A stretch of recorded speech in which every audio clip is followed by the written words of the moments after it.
삼국지 7번째 이야기. 남아있는 대업을 위하여. 후 출사표. 제갈공명은 이번 출정에서 자신의 마지막 희망과 두려움을 담은 2번째 출사표를 올린다.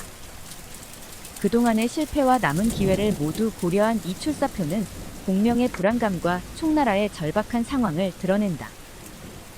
유비의 유언에 따라 북벌을 포기할 수 없었던 공명은 마지막까지 충성을 다하려 했으나 이미 자신의 체력이 쇠락해가는 것을 느끼고 있었다. 부하들과의 대화에서 그는 내색하지 않으려 하지만 지친 모습이 점점 드러난다. 이 출정이 끝나면 나의 시대도 끝나는 것이겠지. 공명은 자주 속으로 이런 생각을 하며 운명을 직감한다. 그러나 그에게는 여전히 남은 임무가 있었고 총나라를 위한 마지막 승리를 쟁취해야 한다는 결의가 남아있었다. 병사들과 장수들은 공명의 결단력에 사기를 되찾지만 그 역시 승리를 확신하지 못하고 있었다. 또다시 기산으로. 기산은 예전과 마찬가지로 험난한 지형을 자랑했다. 제갈공명은 기산을 다시 한번 정복하기 위한 계획을 세우고 사마중달과의 심리전을 시작한다. 기산으로 향하는 길목에서 촉구는 끊임없는 공격을 받지만 공명은 정교한 전략으로 병사들을 지휘하며 적의 함정을 피한다. 그러나 이번에도 중달은 만만치 않은 상대였다. 사마중달이 무서운 이유는 그의 끈질김이다. 그는 끝까지 우리를 놓지 않을 것이다. 공명은 장수들과 함께 전략회의를 열며 사마위의 전술을 예측하고 그에 맞서는 방안을 모색한다.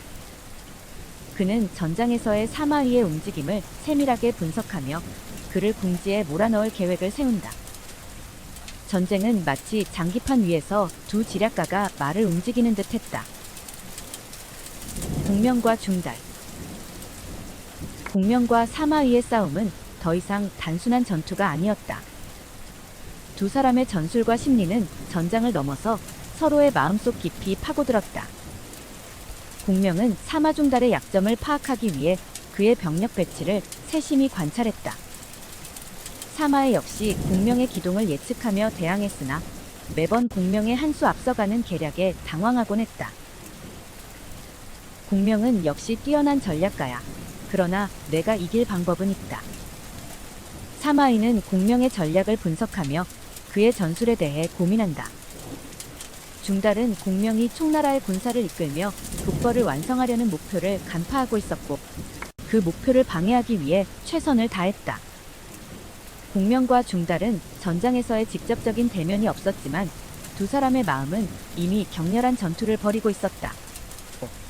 대화를 통해 공명은 부하들에게 사마위의 심리적 약점을 설명하며 그를 몰아붙일 방법을 제시했다. 중달은 나를 두려워하고 있다. 그 두려움을 이용할 것이다. 기회를 놓친 퇴군. 촉구는 이번 전투에서 결정적인 기회를 놓치고 말았다. 사마위의 기습 공격에 대비하지 못한 촉구는 결국 후퇴를 결정하게 되었고 그로 인해 전세는 더욱 불리해졌다. 공명은 패배에 대한 깊은 아쉬움을 느끼며 이번 실패가 북벌의 마지막 기회가 될 수도 있다는 생각에 사로잡힌다. 패배는 곧 끝이 아니다. 그러나 승리를 위한 기회는 점점 줄어들고 있다. 공명은 부하들을 위로하며 후퇴의 필요성을 설명했으나 내심으로는 큰 좌절을 느끼고 있었다. 이번 전투의 실패는 그에게 단순한 패배 이상의 상처를 남겼다. 그는 자신의 건강이 악화되는 것을 느끼며 더 이상 많은 시간을 허비할 수 없다는 것을 절감했다. 아직 잠들지 않으셨다면 구독과 좋아요 부탁드려요. 2번째 퇴군. 촉군이 2번째 후퇴를 감행하자 사마위는 즉각 추격을 시작했다. 촉군은 후퇴하면서도 지속적인 공격을 받았고 사기는 바닥을 쳤다. 공명은 병사들을 격려하며 이것이 끝이 아니다라고 말했지만 자신도 더 이상 버틸 수 없음을 알고 있었다. 사마위는 촉군의 후퇴 경로를 예측하며 그들의 사기를 꺾기 위해 최선을 다했다.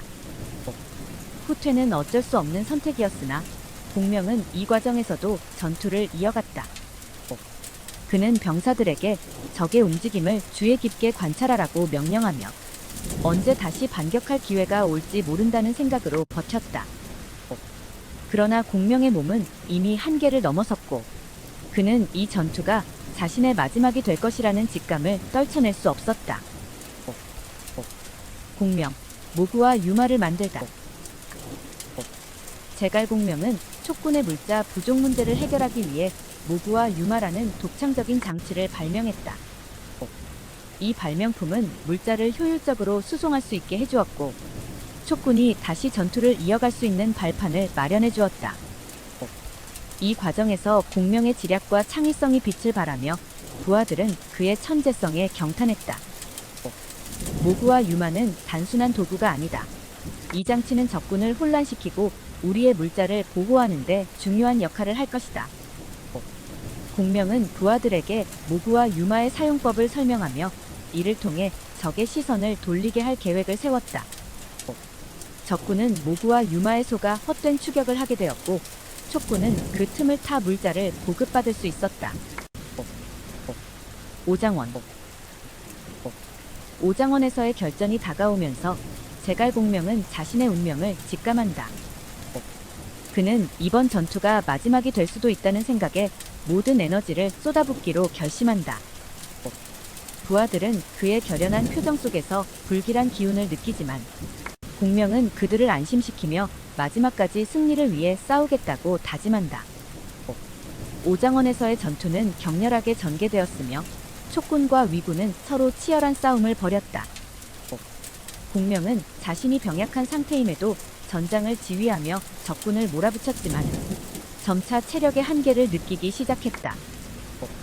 그는 부하들에게 최후의 명령을 내리며 전투에서 살아남을 것을 당부한다. 큰 별 떨어지다. 제갈공명은 오장원에서 끝내 세상을 떠나게 된다. 그의 죽음은 촉군에게 큰 충격을 안겼으며 모든 군사들은 그를 잃은 슬픔에 빠졌다. 그러나 공명은 죽기 전에도 철저한 대비책을 남겨놓았고 부하들은 그의 지시대로 움직였다. 공명이 남긴 유언과 계책은 촉군을 지탱하는 마지막 힘이 되었다. 나는 죽었으나 나의 뜻은 남아있다. 공명의 마지막 말은 부하들에게 큰 위로와 용기를 주었고 그들은 그의 유지를 받들어 마지막까지 싸울 준비를 했다. 비단주머니 속의 계책. 제갈공명이 사전에 준비해둔 비단주머니 속에는 위기에 처한 촉군을 구할 여러 계책들이 들어있었다. 그는 자신의 죽음을 예견하고 남겨둔 이 전략들을 통해 군사들에게 일종의 마지막 가르침을 전하고자 했다. 공명이 준비한 비단주머니는 그가 얼마나 섬세하고 철저하게 전쟁을 준비했는지를 드러낸다. 첫 번째 주머니에서 적군의 진격을 늦추는 계책이 나왔고 두 번째 주머니는 사마이가 오판하도록 유도했다. 공명의 계책은 그의 생전 못지않게 강력했으며 이로 인해 촉군은 다시 한번 승기를 잡는다. 촉군은 공명의 명령을 따르면서도 그가 이미 세상을 떠났다는 사실에 충격을 받는다. 그러나 공명의 지혜는 그가 죽은 후에도 살아남아 촉군에게 큰 도움이 된다. 사마중달은 촉군이 예기치 않은 반격을 할 때마다 공명의 존재감을 다시 한번 느끼며 경악했다. 그는 공명의 죽음이 가져올 패배를 예감하며 더 이상 촉나라와의 싸움에서 쉽게 승리할 수 없다는 사실을 깨닫는다. 기회를 노리는 사마이. 제갈공명이 죽었다는 소식이 전해지자 사마이는 이때를 기회로 삼아 촉나라를 완전히 굴복시키기 위한 계획을 세운다. 그는 공명이 남긴 계책들이 여전히 촉군을 지휘하고 있음을 알고 있었지만 공명이 없는 촉군은 결국 자신에게 무릎을 꿇을 것이라고 확신했다. 사마이는 병사들에게 이번이 마지막 기회일 수 있음을 강조하며 촉군을 압박하기 시작한다. 그는 공명이 죽은 후에도 흔들리지 않는 촉군의 사기를 무너뜨리기 위해 다양한 전술을 동원한다. 사마이는 촉군이 끝까지 저항할 수 없다는 확신 아래 모든 병력을 집중해 촉나라를 공격하기로 결심한다. 공명은 죽었으나 그가 남긴 전략은 여전히 우리를 괴롭힌다. 사마이는 부하들과 회의를 하며 공명이 죽었음에도 촉군이 여전히 강력한 힘을 발휘하고 있는 점에 대해 고민했다. 그는 더 이상 공명의 지혜에 휘둘리지 않기 위해 새로운 계획을 세워야 했다. 사마씨가 권력을 잡다. 사마이는 점차 위나라의 실질적인 권력자로서 자리 잡기 시작한다. 제갈공명이 사라진 이후에도 촉과 위의 전쟁은 계속되었으나 사마이는 점점 더 많은 권력을 쥐고 자신의 세력을 확장해 나갔다. 그는 촉나라와의 싸움에서 얻은 경험을 바탕으로 점차 자신만의 방식으로 정치를 장악해 나갔다. 사마씨 가문의 권력은 이후 위나라뿐만 아니라 중국 전역에 커다란 영향을 미치게 된다. 사마이는 정치적 야망을 키워가며 위나라를 통제했고 점차 황실조차 그의 손아귀에 들어오게 되었다. 결국 사마이는 황제의 권력을 장악하고 위나라의 실질적인 통치자가 된다. 이제 위나라의 황제는 단지 이름뿐이다. 실질적인 권력은 우리 사마씨 가문에 있다. 사마이는 이렇게 선언하며 자신의 가족이 위나라의 운명을 좌우할 것임을 천명했다. 사마이의 권력 장악은 후대의 중국 역사에 깊은 영향을 미치며 결국 위나라는 사마씨 가문의 손에 의해 재편성된다. 사마이와 손권의 죽음 이후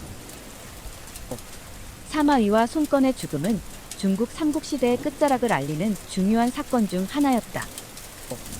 이 두 사람의 죽음 이후 촉과 오, 위 삼국은 더 이상 그전과 같은 강력한 리더십을 갖추지 못했고 결국 후계자들 사이의 권력 다툼이 벌어지기 시작했다. 사마이가 죽은 후 그의 아들들은 아버지의 유지를 이어받아 위나라를 통제했으나 내부적인 혼란과 외부의 압박으로 인해 점차 쇠락해갔다. 손권이 죽은 오나라 역시 마찬가지로 혼란 속에 빠져들었다. 삼국 모두 지도자들의 사망 이후 권력 공백으로 인해 내부 갈등이 심화되었고 이러한 혼란은 결국 삼국시대의 종말을 예고했다. 촉나라에서는 제갈공명의 죽음 이후부터 이미 쇠퇴의 조짐이 보였으며 더 이상 위나라와 오나라의 압박에 저항할 힘을 잃어가고 있었다. 손권의 죽음은 오나라의 세력에도 치명적인 타격을 입혔으며 그 결과 삼국은 서로 대립하며도 내부에서 점차 무너져갔다. 하늘이 정한 운수편으로 이어집니다.